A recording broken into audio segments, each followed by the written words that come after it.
Suatu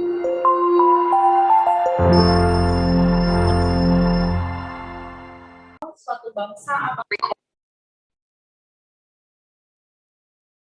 agar tercipta suatu integrasi nasional, suatu bangsa ataupun negara harus mempunyai beberapa hal yang kuat dan pokok. Berikut adalah syarat integrasi nasional kecuali. Jadi kan sebenarnya kalau dari soal itu mah udah kelihatan ya. Yang negatif berarti yang menghambat integrasi yang tak mungkin masuk dalam syarat-syarat integrasi.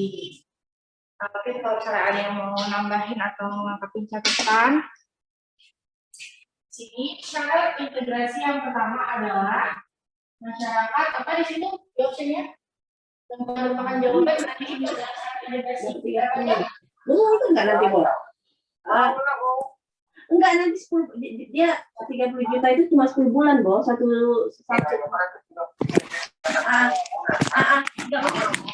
mau ya? Oh, nanti kalau habis 10 ini kita Kegiatan apa? DNA.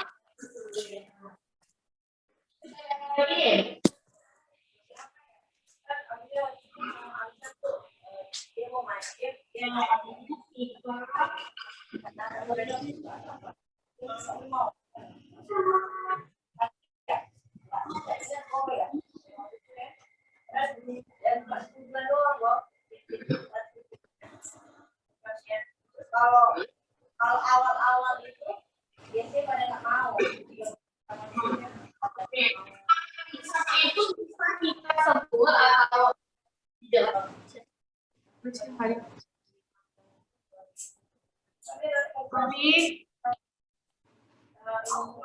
Sorry.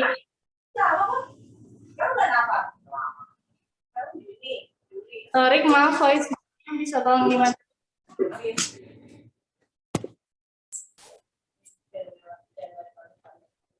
Mic-nya tolong di-mute. Ya, tarik ya. Terima kasih. Oke, lanjut ya. Nah, yang ketiga itu adanya kesepakatan bersama. Kesepakatan bersama itu kita dengar dengan sebutan adanya konsensus dalam masyarakat atau terciptanya konsensus yang baik dalam masyarakat. Konsensus itu maknanya suatu proses musyawarah yang dilakukan oleh warga yang pada akhirnya dapat menciptakan kesepakatan bersama tanpa harus adanya semacam huru-hara, pertengkaran dan lain sebagainya. Kalau misalnya ada kesepakatan. Terus yang terakhir tentunya harus ada nilai dan norma. Kenapa harus ada nilai dan norma untuk menciptakan integrasi? Ada yang bisa jelasin? Apa ya, Mia? Kenapa harus ada nilai dan norma untuk menciptakan integrasi? Biar pemikirannya sama, biar kebiasaannya sama, biar mereka punya sudut pandang yang sama, kayak gitu. Kalau misalnya sudut pandangnya, tolak ukurnya, sanksinya udah sama, maka integrasi akan ya. Berarti nomor 61 jawabannya.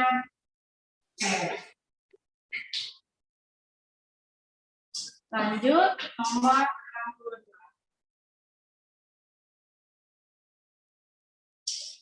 Menurut Max Weber, tindakan sosial mengandung makna jika dilakukan atau memperhatikan keberadaan orang lain. Berikut ini contoh yang tidak termasuk tindakan sosial adalah yang mana? Coba dibaca dulu sambil jawab. Jawabannya.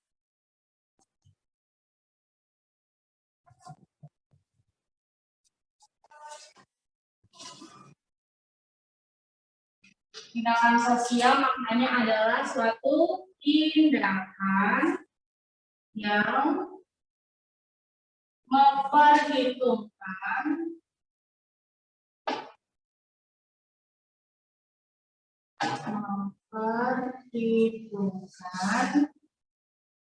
atau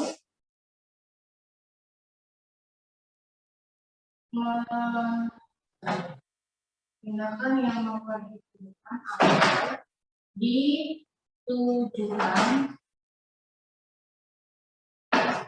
atau ditujukan kepada orang lain. Jadi kalau misalnya tindakan itu tidak ada kaitannya sama orang lain atau orang lain yang menjadi landasan suatu individu melakukan tindakan, berarti dia bukan tindakan sosial. Kira-kira yang mana yang tidak melibatkan orang lain sebagai alasan?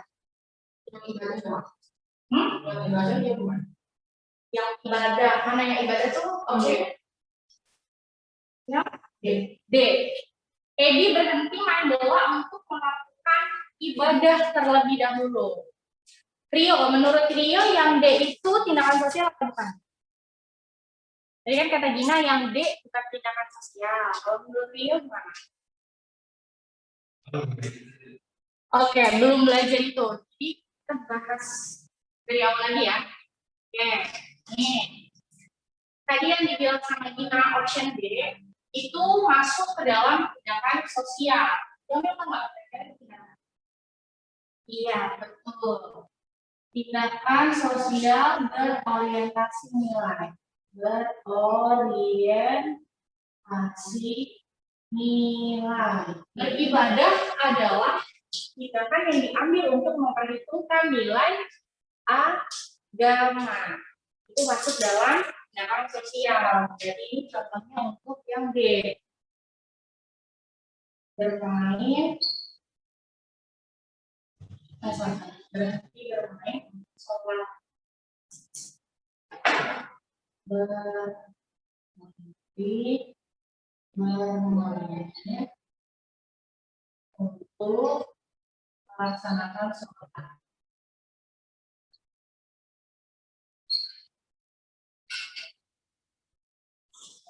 Jadi, tindakan berorientasi nilai ditujukan untuk mencapai suatu nilai agama dan juga nilai kemanusiaan.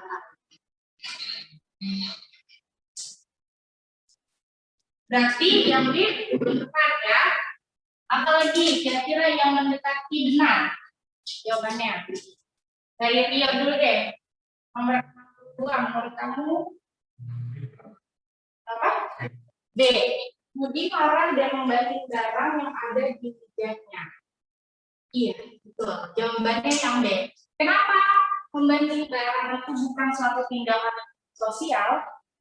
Karena dia melakukannya sendiri di dalam ruangan yang nggak ada orang lain, kemudian dia merusak barangnya dia sendiri. Jadi dia melakukan tindakan itu untuk melampiaskan emosinya dan yang rugi juga dia sendiri, karena barang dia sendiri yang rusak. Nggak ada kaitannya sama orang lain. Karena itu jawabannya yang B. Tapi kita lanjutin dulu di sini. Sambil lihat ada tindakan lagi, Cak.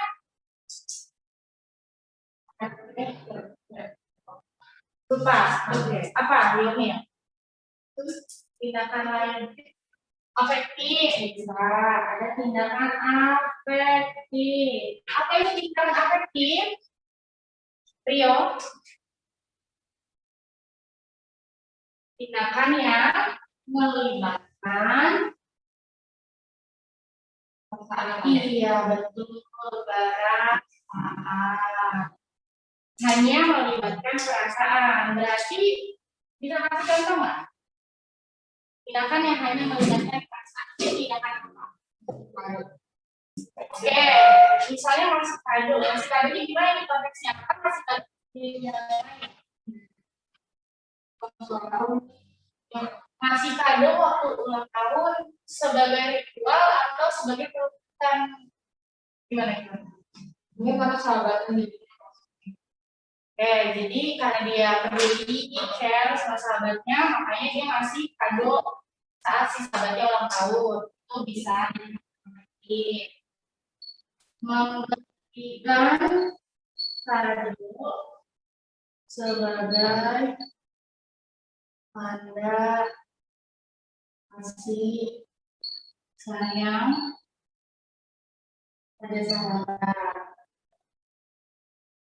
Kenapa tadi yang tanya detailnya? Karena sebenarnya kalau mau kado pada saat ulang tahun itu kan menjadi suatu tindakan tradisional. Kan ulang tahun itu kan dirayakan setiap tahun, banyak orang yang menggelar pesta setiap dia ulang tahun. Nah, setiap dia menggelar pesta pada saat ulang tahun dan banyak orang yang memberikan kado, orang memberikan kado itu hanya sebagai suatu tindakan yang ritual. Tindakan ritual itu masuk dalam tindakan tradisional. Jadi kalian harus benar-benar fokus nih studi kasusnya mengarahkan kemana tindakannya, tujuannya apa, niatnya bagaimana. Karena satu studi kasus bisa menjadi beragam tindakan sosial tergantung niatnya, tergantung niatnya. Jadi yang ketiga adalah tindakan iya,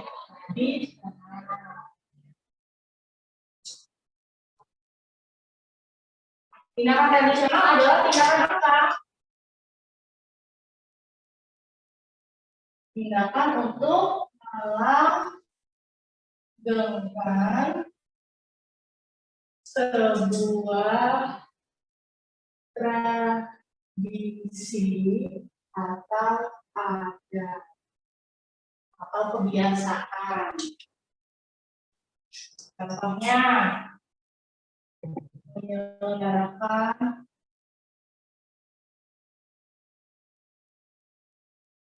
pesta adat saat hari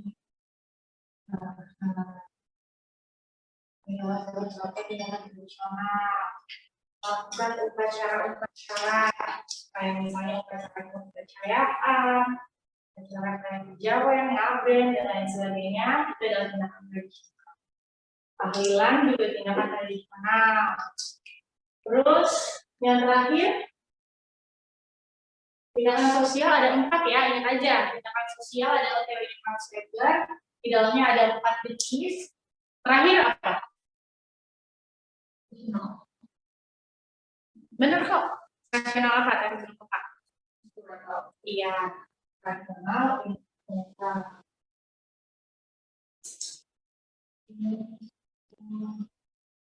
mental. Nah, tindakan rasional instrumental ini sangat bertentangan dengan tindakan tradisional dan juga afektif. Kenapa? Karena kalau tindakan tradisional dan afektif itu jauh dari kata rasional. Kalau dia melakukan hanya sebagai ritual, kalau dia melakukan hanya untuk meluapkan perasaan atau kesedihan, walaupun tidak itu bisa merugikan diri sendiri. Nah, sedangkan tindakan rasional instrumental ini sangat tidak mungkin dilakukan dengan merugikan diri sendiri. Karena dari kata-kata itu udah rasional. Ya, jadi dia mempertimbangkan tindakan yang mempertimbangkan keuntungan dan kerugian. Tapi tetap yang dituju itu orang lain. Cuman dia memperhitungkan keuntungan dan kerugiannya untuk diri dia sendiri. Misalnya kalian keluar pergi kemana-mana pakai jam tangan, memilih untuk menggunakan jam tangan tujuannya untuk gak ketinggalan sama waktu, terus pulang tepat waktu dan lain sebagainya, schedule kalian gak ada yang lewat. Tapi kalau kalian lebih memilih dalam menggunakan jam tangan, ya itu berarti karena kalian anaknya misalnya risik kalau pakai jam tangan atau merasa nggak terlalu butuh karena di HP udah ada. Nah, semua pilihan itu kalian tentukan berdasarkan keuntungan dan kerugian yang akan kalian hadapi. Sama aja kayak ketika kalian memutuskan untuk mengambil jurusan di PTN. Kalian lebih menggunakan jurusannya atau PTN-nya. Kalau misalnya kalian siap untuk nggak dapetin jurusan impian, yang penting masuk PTN impian, berarti kalian memilih jurusan apapun yang passing grade yang rendah di PTN yang kalian mau. Dengan kerugian yang siap kalian terima, seandainya kalian menjadi seorang lulusan yang bukan di passion kalian sendiri. Itu adalah suatu tindakan-tindakan rasional instrumental yang dipilih dengan sadar, dengan memperhitungkan hal-hal secara detail dan siap akan keuntungan dan juga kerugiannya. Memilih untuk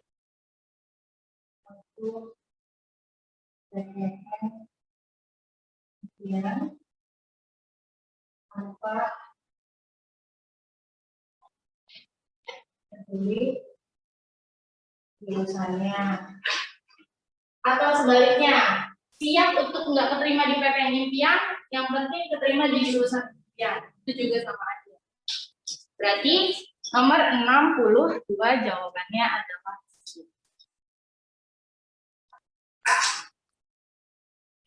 63.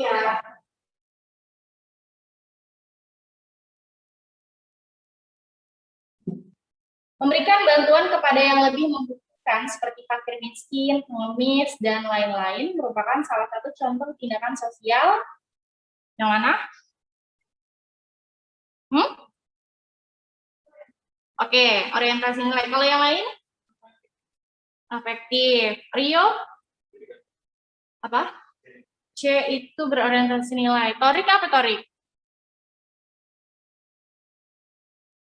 Torik sama Ajeng, menurut kalian nomor 63 nih apa? Di sini ada yang jawab berorientasi nilai, ada yang jawab afektif. Dari Ajeng dulu deh.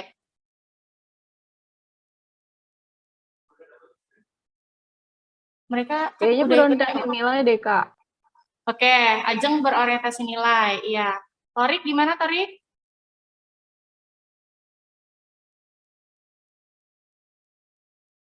Halo, Torik? Oke. Jawabannya adalah sama Kak, jawabannya sama siapa? Sama siapa, Torik, samanya? Ada beda-beda soalnya. Oke, Kakak Angga, Torik jawab berorientasi nilai ya. Jawabannya itu yang paling tepat adalah berorientasi nilai. Berarti kakak mau jelasin ke Gina, kenapa jawabannya bukan afektif gitu ya? Kan di sini kan dia bilang memberikan bantuan kepada yang lebih membutuhkan.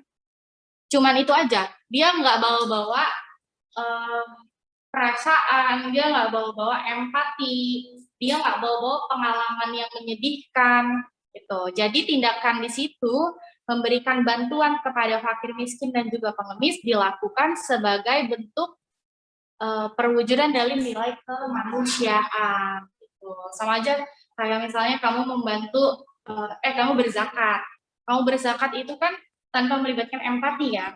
Kamu menyadari bahwa itu adalah kewajiban gitu. Kecuali misalnya kamu menolong seorang padahal kamu sendiri sebenarnya membutuhkan uang. Kamu punya 200.000 uang tapi teman kamu butuh 150.000 karena kondisi dia terdesak pada saat itu. Dan kamu rela untuk ngasih uang kamu 150.000 dan menyisihkan 50.000 untuk diri kamu sendiri, padahal kamu juga kekurangan. Nah, itu baru masuk ke dalam tindakan afektif. Gitu. Jadi ada beberapa studi kasus yang memang bisa fleksibel masuk ke tindakan apapun, tergantung sama sudut pandangnya, makanya harus lebih detail gitu ya. Jadi nomor 3 ini jawabannya afektif karena tidak berorientasi nilai karena tidak melibatkan emosional. Jadi jawabannya yang C.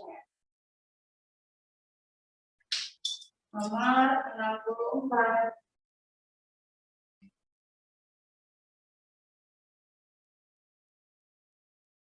Coba tolong dibaca, Rio, studi kasusnya.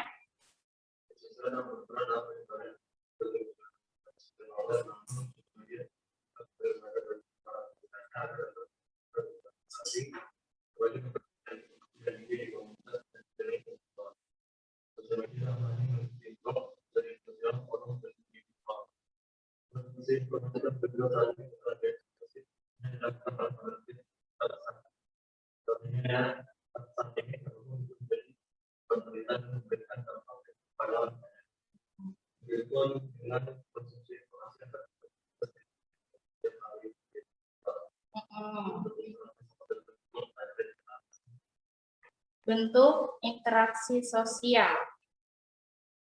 Interaksi apa? Ini maksudnya mungkin kontak ya.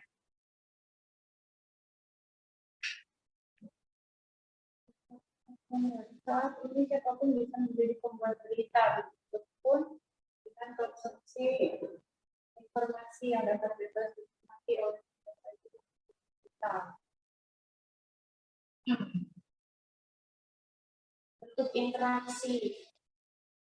Ini soalnya salah ya, karena kalau bentuk interaksi itu kan adanya interaksi asosiatif dan disosiatif. Tapi kalau di soal ini kita lihat studi kasusnya dia lebih kepada kontak. Apakah kontaknya terjadi secara langsung ataupun tidak langsung. Nah, kira-kira kalau melalui sosial media, apakah kontaknya itu terjadi secara langsung atau tidak langsung? Tidak langsung ya. Oke, kita akan lanjutkan dulu bentuk interaksi. Karena pertanyaannya tentang bentuk interaksi sosial. Bentuk interaksi sosial itu hanya ada asosiatif dan juga disosiatif. Kalau asosiatif berarti interaksi yang mengarahkan pada persatuan dan sifatnya positif.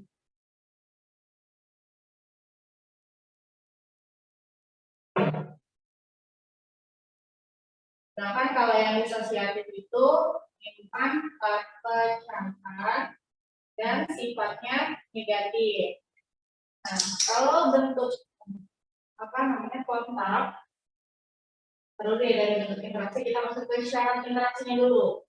Syarat interaksi itu ada dua, ada kontak dan komunikasi. Nah, di dalam kontak itu ada dua, ada kontak primer dan ada kontak sekunder. Kontak primer ada kontak apa? Kalau dalam kontak primer ada kontak apa lagi? Langsung. Kalau kontak sekunder ada langsung dan tidak langsung.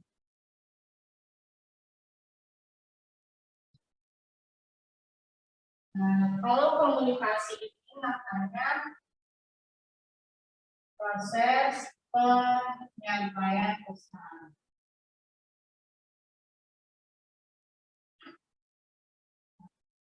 Jadi Bapak, ini ada kesalahan sedikit dari soalnya.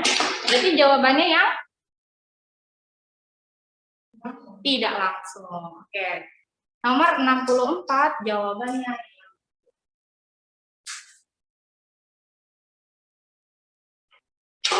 Lanjut, nomor 6.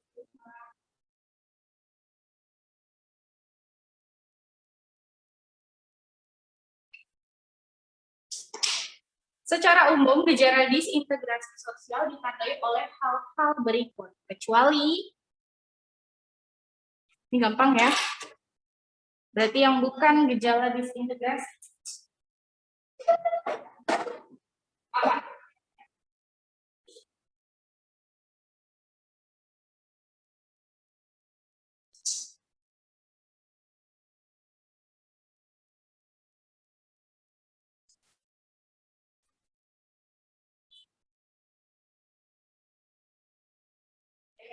Sedikit, apa itu makna dari disintegrasi? Perpecahan. Perpecahan. Kalau reintegrasi, penyatuan kembali.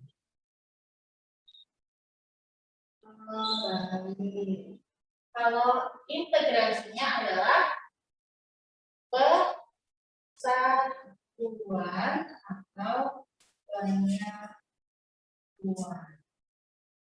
Nah, tapi pertanyaannya kan di sini yang bukan gejala disintegrasi. Berarti yang kaitannya sama integrasi. Apa tuh?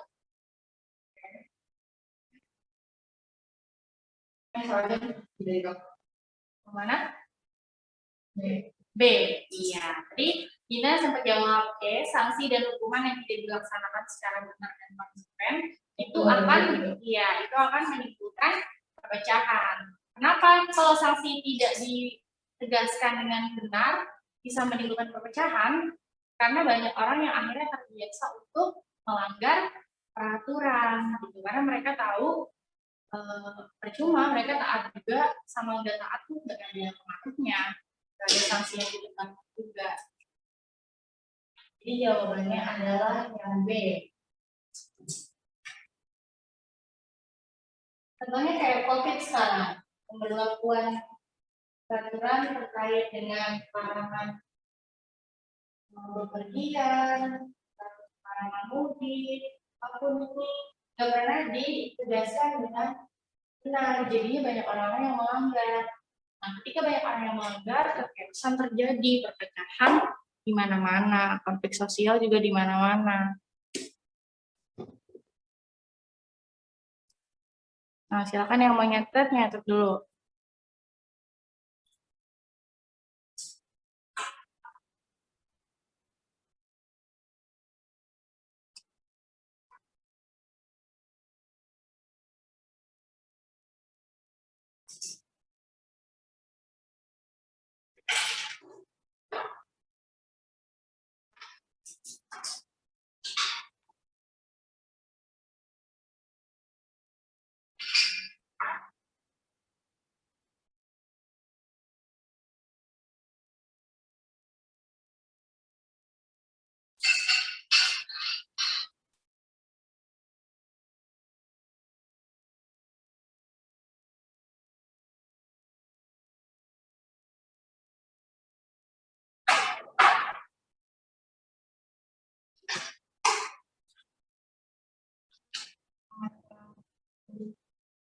Nah,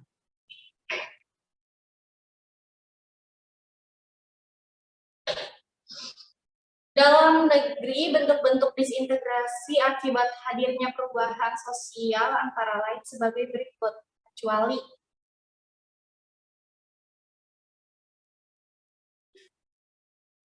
bentuk-bentuk perubahan sosial karena bentuk-bentuk disintegrasi karena perubahan sosial yang bukan. Berarti adalah yang mana?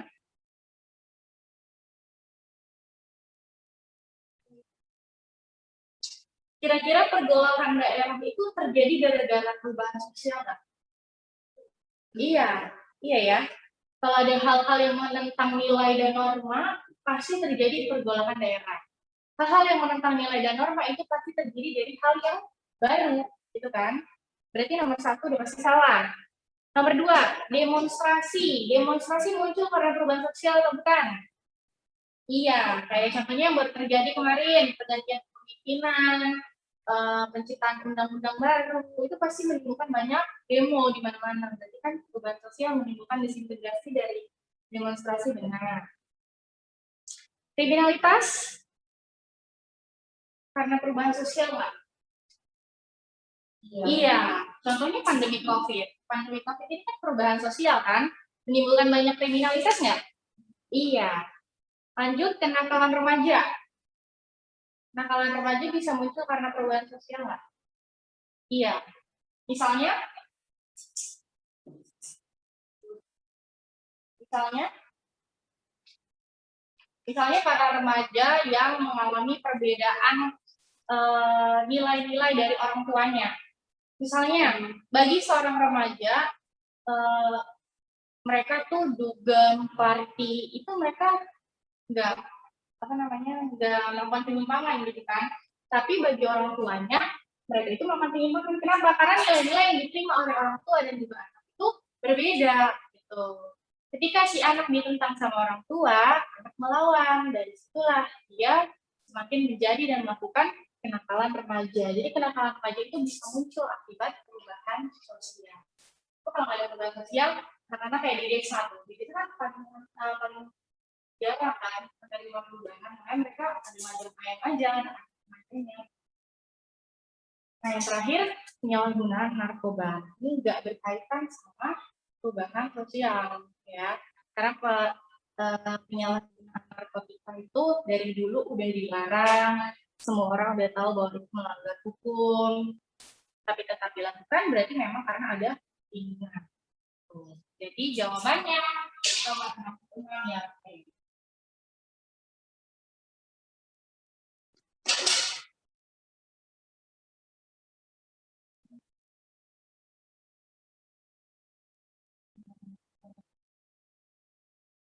Nomor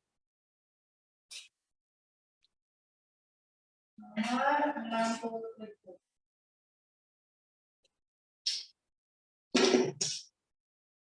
Meskipun konflik identik dengan konotasi negatif, namun konflik juga bisa dijadikan pelajaran dan sumber pengalaman positif untuk menyelesaikan masalah di masa yang akan datang.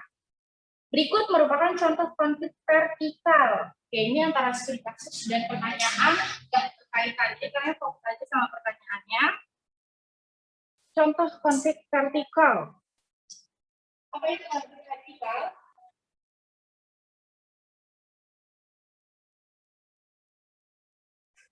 Apa? Konflik vertikal? Jangan ngomong. Iya, yang berbeda kelas sosial. Konflik yang terjadi pada pihak-pihak yang berbeda kelas sosial.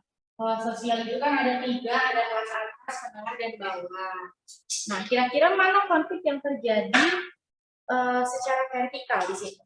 Perusahaan poso, vertikal atau horizontal? Poso itu suku, agama. Perusahaan di sana yang tidak suku. Jadi itu bukan, ya.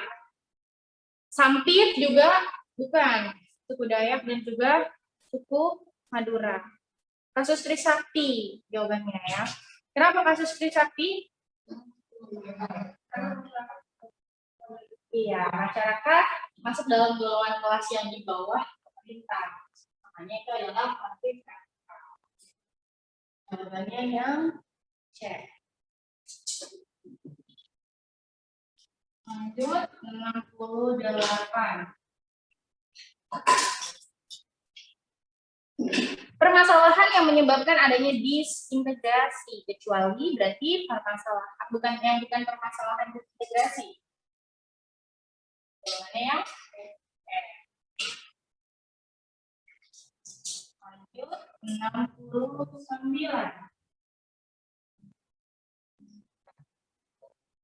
Nah, silakan dibaca dulu.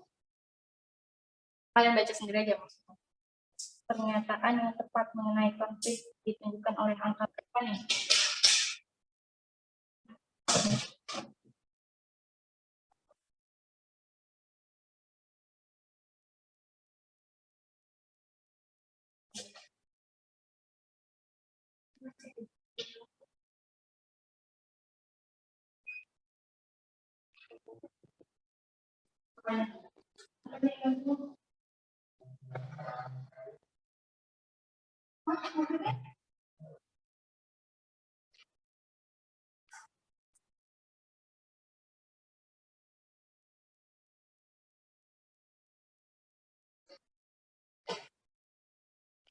Kita nggak?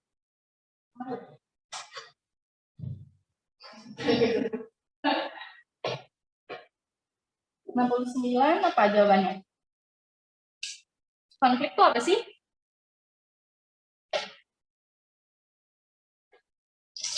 Kalau udah kaitannya sama konflik,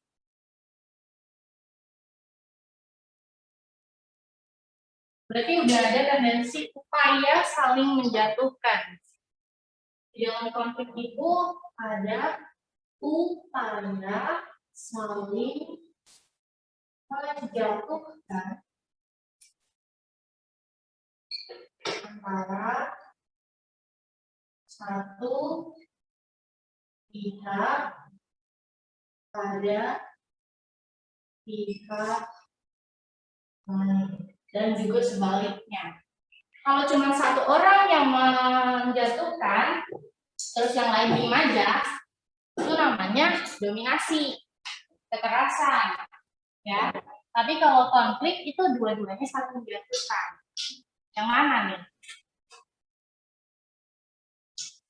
Nomor 1 benar nggak?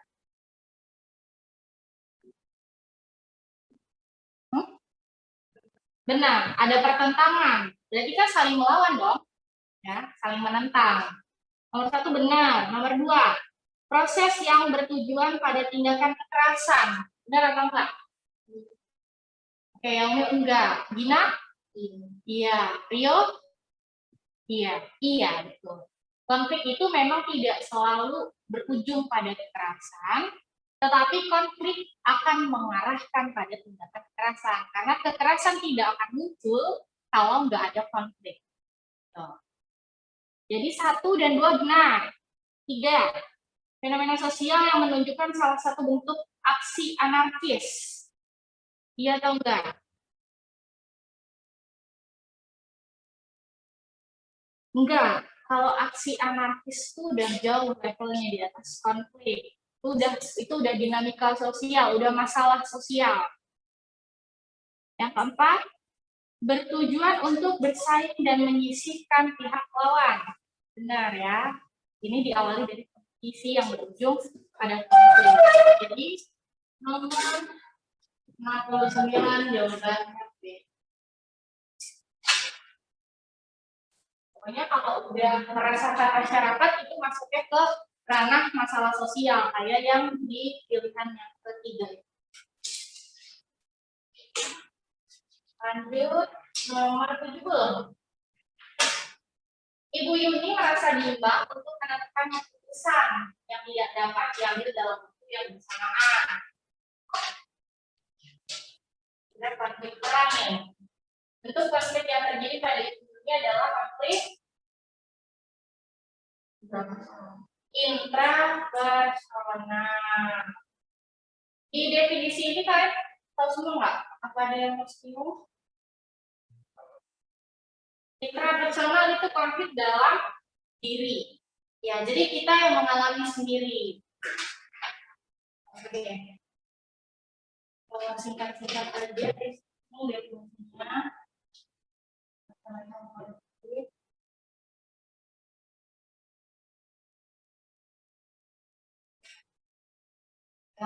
Kalau yang vertikal tadi apa?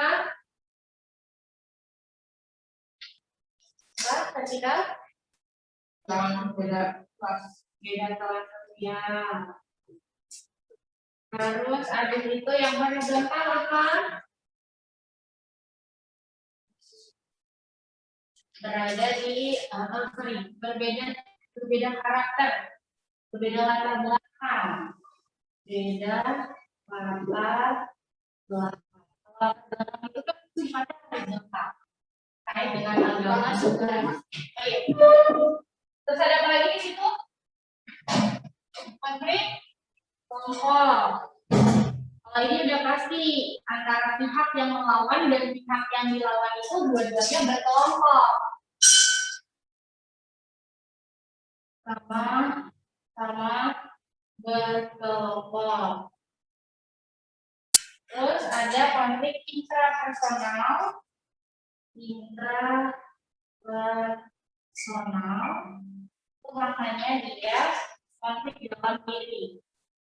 Dalam diri sendiri. Jadi konflik batin atau biasa kita kenal sebagai konflik mulai kita aja. Terus kalau antar personal ya berarti antar individu. Lebih dari satu individu. Kalau ini kan tadi kelompok berarti sama kelompok. Nah, kalau antar personal berarti dua individu. Nanti dulu jawabannya yang B.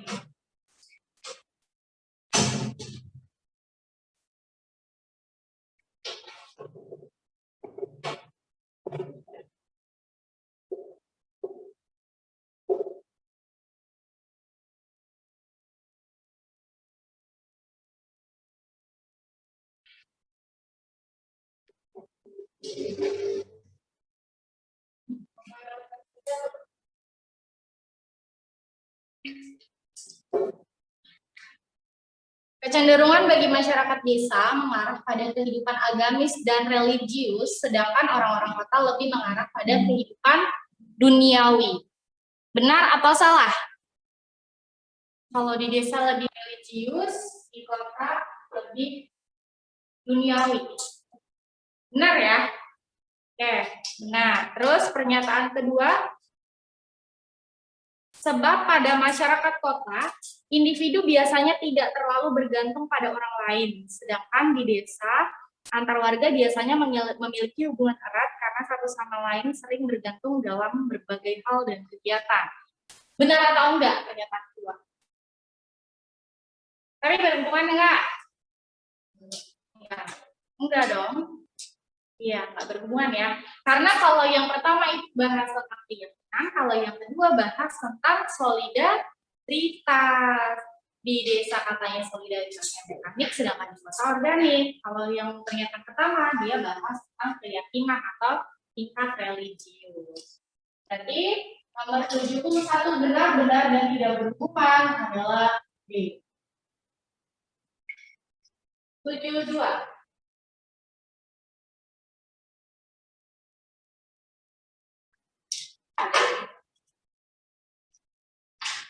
Masyarakat majemuk dengan minoritas dominan yaitu masyarakat yang di antara komunitas atau kelompok etnisnya terdapat kelompok minoritas, tetapi mempunyai kekuatan kompetitif di atas yang lain, sehingga kelompok tersebut mendominasi bidang politik dan juga ekonomi.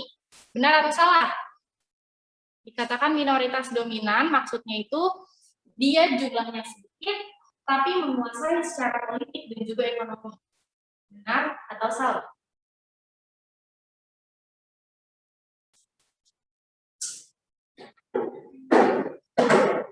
Oke, di sini kita bahas dulu deh. Untuk masyarakat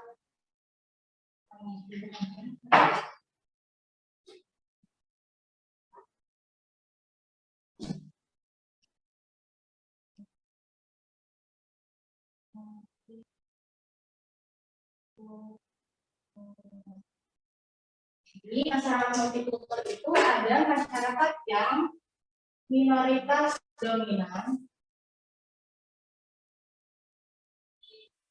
kemudian mayoritas dominan,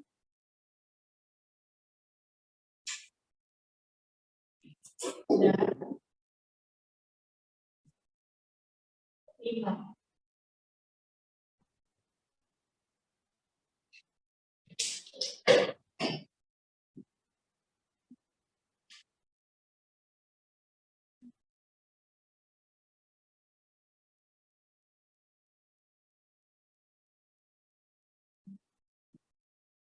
Contoh, pengertiannya dulu deh. Minoritas dominan tuh kayak gimana?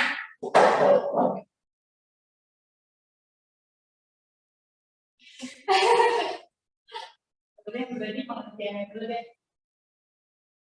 Minoritas dominan itu ada di jumlah yang sedikit, tetapi unggul dan berkuasa.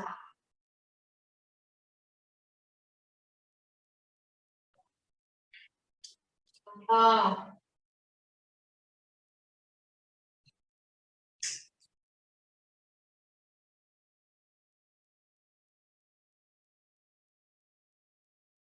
yang pernah menimbulkan konflik antar etnis dari adanya minoritas dominan itu adalah suku Madura di Kalimantan.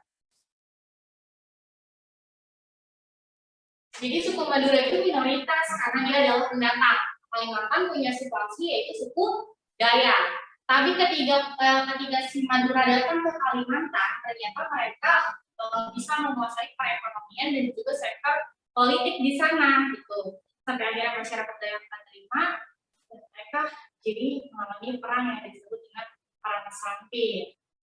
Atau kalau yang skalanya nasional, lebih kepada suku Tionghoa di Indonesia. Jumlahnya sedikit tapi dominan dalam sektor ekonomi, kan nggak dalam sektor politik ya. Kalau politik masih kamu. Terus ada tadi mayoritas dominan.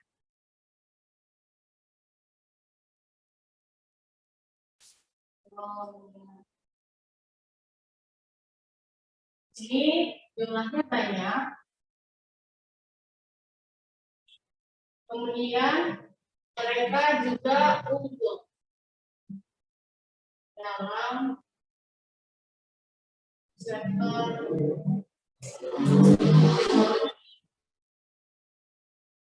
politik.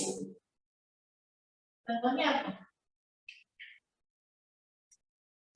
Yuk bisa pasti ngasih contoh. Satu aja dari kalian. Dan malu kalau nggak apa-apa. Mayoritas dominan hanya banyak itu dalam ekonomi dan politik. Orang Islam di Indonesia, iya.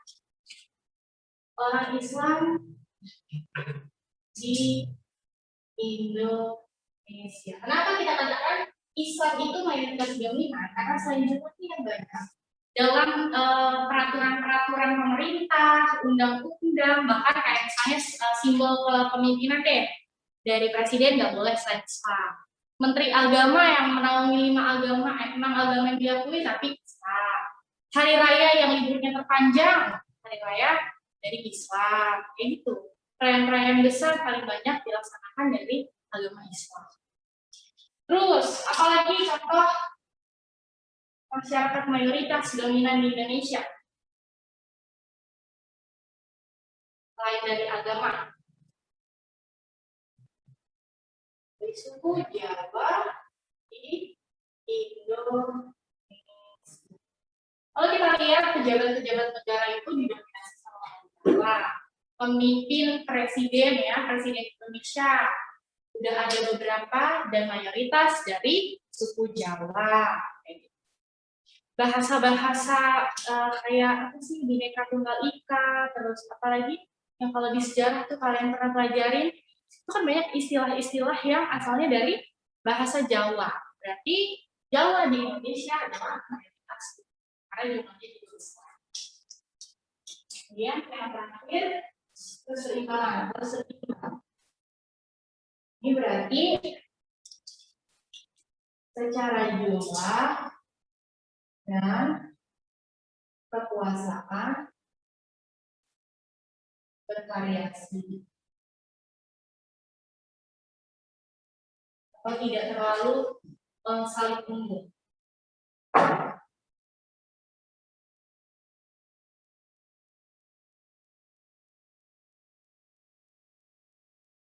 Tapi semua sama rata sama rata. Contohnya apa? Contohnya masyarakat di kota besar. Kalau kita lihat Jakarta, Jakarta itu pemimpinnya dari suku apa aja pernah, gitu kan? Terus masyarakatnya, penduduknya beragam banget.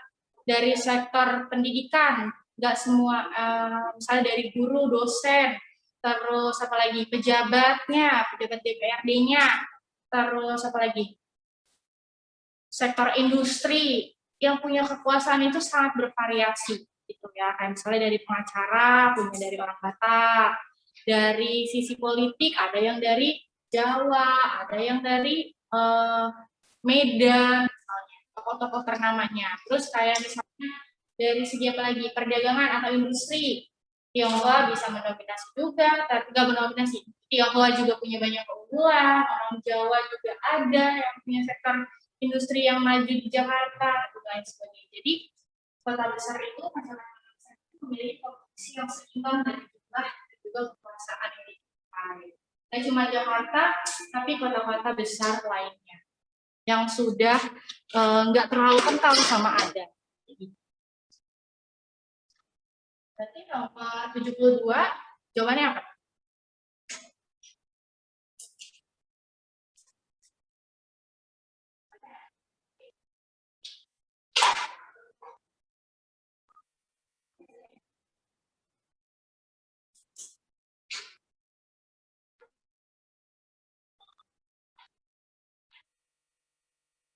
Betul gitu.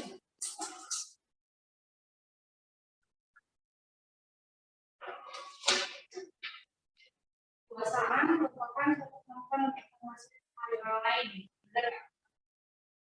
Iya. Sebab Charles menggunakan lintas sumber daya yaitu kekuatan fisik, ekonomi, normatif, personal, dan ahli atau informasi. Gimana? Menurut kalian jawabannya apa? Pernyataan pertama dan kedua udah jelas dia nggak berhubungan ya, karena yang pertama hanya bahas kekuasaan, sedangkan yang kedua ini dia menyebutkan tipe-tipe sumber daya dari kekuasaan. Itu tidak memberikan, tidak ada hubungan timbal balik seperti akibat. Tapi pernyataan pertama benar, pernyataan kedua benar atau salah? Nah, namanya gitu. Jadi kalian ingetin aja tuh, kita dibilang Charles menemukan 5 tipe sumber daya kekuasaan. Maksud dengan sumber daya kekuasaan itu adalah cikal bakal atau kekuatan dari munculnya kekuasaan. Kalau kekuasaan itu kita harus punya apa? Kekuasaan bisa dilihat dari sisi fisik, ekonomi, kemudian normatif, dan ahli. Lanjut, nomor 74.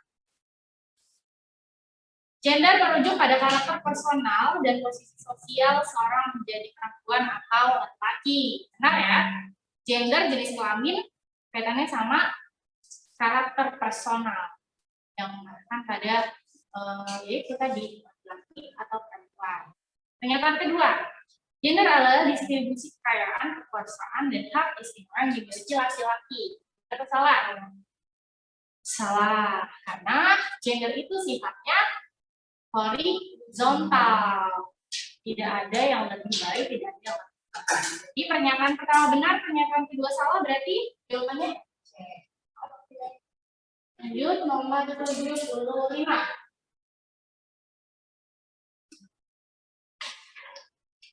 Kebudayaan material adalah kebudayaan berupa ide atau gagasan yang berbentuk abstrak dan tidak berwujud fisik. Misalnya nilai dan kepercayaan, benar atau salah? Benar atau salah?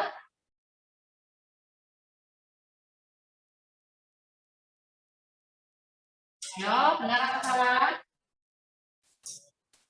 Material dan imaterial. Salah, betul. Jadi kalau material itu dia berwujud atau dalam bentuk fisik. Tapi kalau imaterial itu tidak dalam bentuk abstrak. Pernyataan pertama salah. Pernyataan kedua benar kan? Kebudayaan berfungsi untuk menjadi pedoman hidup dan pedoman hidup dan berperilaku. Benar salah?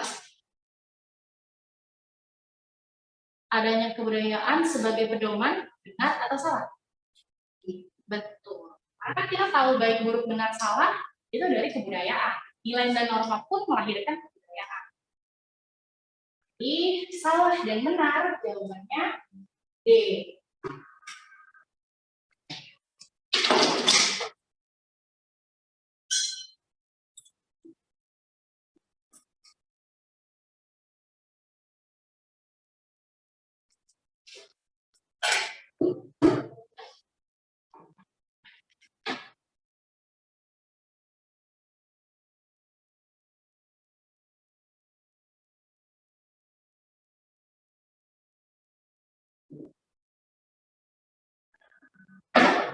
Nomor 76.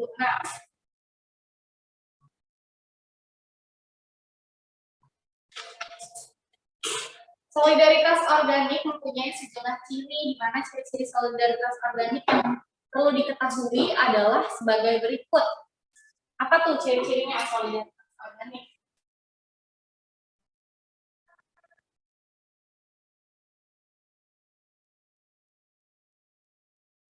Emil Durkheim.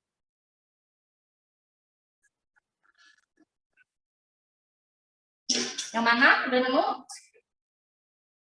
Organik itu sekarang sih.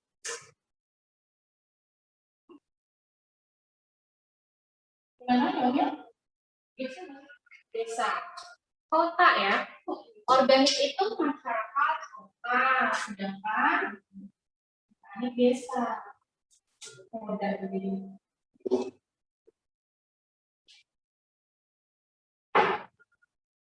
Organik untuk masyarakat kota yang sudah mengenal spesialisasi pekerjaan.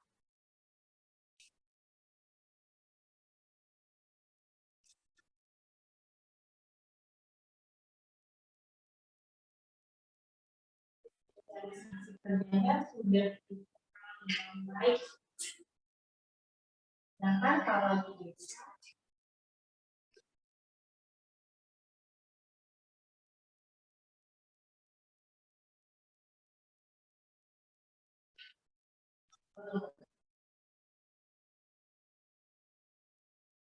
itu jawaban nomor 76 ya? Iya, betul ya.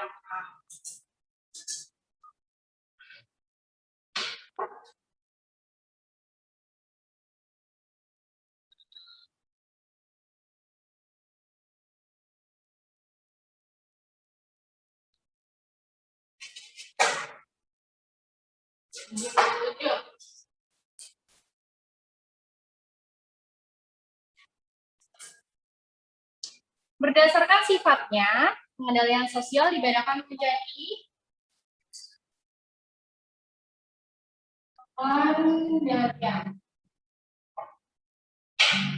pengendalian sosial.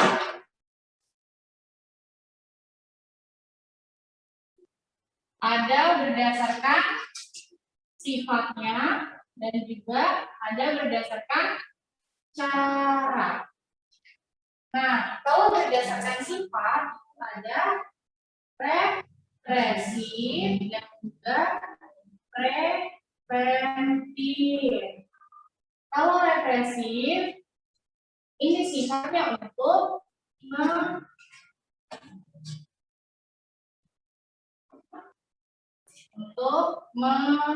menanggulangi. Sedangkan kalau preventif untuk mencegah. Nah, kalau caranya ada apa aja?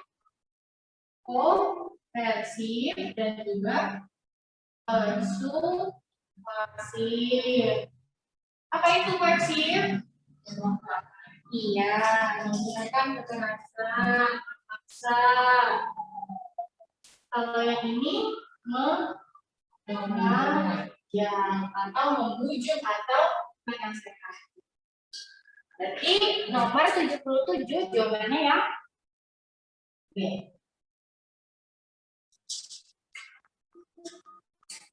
78. Pernyataan yang benar tentang dampak mobilitas sosial vertikal menurut Carlton and Hahn. Mobilitas vertikal dampaknya adalah menyebabkan kecemasan nggak bahwa suatu waktu kita bisa turun jadi masyarakat kelas bawah. Misalnya kita ada di atas, kita bisa jadi di bawah. Iya, betul. Yang kedua, timbulnya ketegangan. Benar atau enggak? Benar, karena setiap status dan peran itu pasti akan menimbulkan ketegangan yang nanti di dalam itu bisa mencapai konflik kayak gitu antara kelas atas dan juga kelas bawah. Terus keretakan hubungan antara anggota primer, betul atau enggak? Betul, karena ketika misalnya nih kalian berasal dari keluarga kelas atas, kemudian kalian tiba-tiba gagal, nggak bisa melanjutkan kesuksesan orang tua, pasti orang tua akan merasa marah, gitu kan? Terus mereka juga nggak bisa beradaptasi dengan kegagalan kalian, nggak akan mudah menerima. Begitu juga kalau misalnya kalian berasal dari kelas bawah, terus tiba-tiba kalian punya karir yang baik, meningkat, terus habis itu keluarga kalian belum siap untuk menerima perubahan sifat dan perilaku kalian menjadi seorang kelas atas, kayak gitu. Jadi pernyataan yang nomor 3 itu juga benar. Nomor 4, munculnya norma baru, berkaitan nggak sama mobilitas? Enggak ya. Jadi nomor 78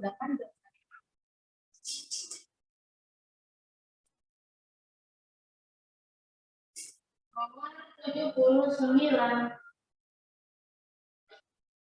Faktor internal atau dalam yang merupakan pendorong dinamika sosial, salah sebagai salah satu dalil berikut. Oke. Gimana? Dinamika itu permasalahan, gejolak yang terjadi di masyarakat. Faktor internal berarti faktornya dari dalam masyarakatnya sendiri. Kira-kira mana yang paling tepat? Adanya konflik antar anggota kelompok? Iya. Perbedaan paham? Iya. Perbedaan kepentingan? Iya. Berubahnya struktur kelompok? Iya. Betul. Jawabannya ya. Oke. Terakhir nomor 80.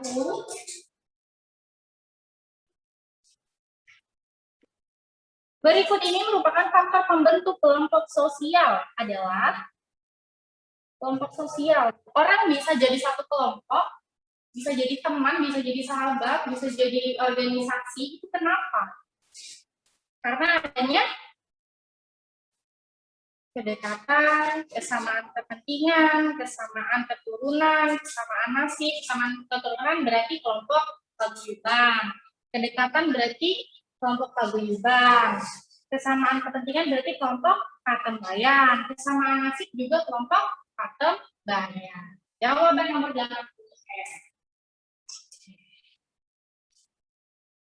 Nah, selesai juga pembahasan kita. Ada pertanyaan nggak sebelum ditutup? Untuk yang di rumah silakan aja. Sorry. Tidak, Pak. Siti Salsabila, Fitri ya. Ada pertanyaan nggak? Kak Gita, Ya. kenapa berubahnya struktur kelompok sosial tuh masuk ke faktor internal deh? Struktur kelompok berarti kan orang-orang yang ada di dalam kelompok kan. Orang bisa untuk struktur bisa berubah kalau orang-orang di dalamnya berusaha untuk mengubah. Kalau orang-orang di dalamnya menerima nilai yang baru dan mau merubah struktur itu. Jadi struktur satu kelompok akan bisa berubah kalau orang di dalamnya nggak berubah. Sama aja kayak ideologi negara nggak akan menjadi berubah kalau orang-orang di dalamnya masih mau mempertahankan Pancasila misalnya kalau di Indonesia. Jadi kan tadi kan yang ditanya itu faktor internal itu dari dalam masyarakat, berarti dari kemauan atau keinginan masyarakatnya. Gimana? Ya, Bisa makasih ya Kak. Oke, sama-sama. Oke, sekian kelas kita hari ini. Terima kasih atas perhatiannya. Wassalamualaikum warahmatullahi wabarakatuh. Waalaikumsalam, makasih Kak Gita. Sama.